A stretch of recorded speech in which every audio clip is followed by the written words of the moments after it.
Hi friends, ఈరోజు నేను ఎండుమిరపకాయలతో పచ్చి పులుసు చేసి చూపిస్తున్నాను.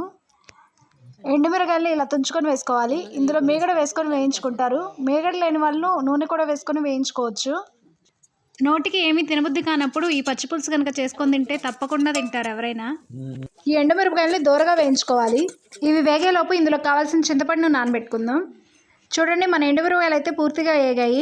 ఇప్పుడు వీటిని పక్కకు తీసుకొని ఇందులో సరిపడినంత ఉప్పు వేసుకొని ఎనుపుకోవాలి పప్పు గుత్తితోటి. ఇప్పుడు ఇందులో నానబెట్టుకొని ఉంచుకున్న చింతపండు వేసుకొని ఎనుపుకోవాలి. ఆ వాటర్ కూడా వేసుకొని మొత్తం మెత్తగా వెనుపుకోవాలి. వేడి అన్నంలోకి పచ్చి పులుసు చాలా బాగుంటుంది. ఇలా మెత్తగా అయ్యేంత వరకు ఎనుపుకుంటూ ఉండాలి. ఇందులో ఇప్పుడు కొంచెం వాటర్ వేసుకొని ఎనుపుకోవాలి. ఇప్పుడు ఇందులో 5 చిన్నులపాయ రెబ్బలను మెత్తగా దంచుకొని వేసుకొని ఎనుపుకోవాలి. ఉల్లిపాయని ఇలా సన్నగా ముక్కలుగా కట్ చేసుకొని ఇందులో వేసుకొని కలుపుకోవాలి. ఫైనల్గా మన పచ్చి పులుసు అయితే రెడీ అయింది. కాంబినేషన్గా తోక చేపలు వేసుకొని తింటే చాలా బాగుంటుంది. ఆయిల్లో తోక చేపలను వేసుకొని వేయించుకోవాలి. లైక్ చేయండి.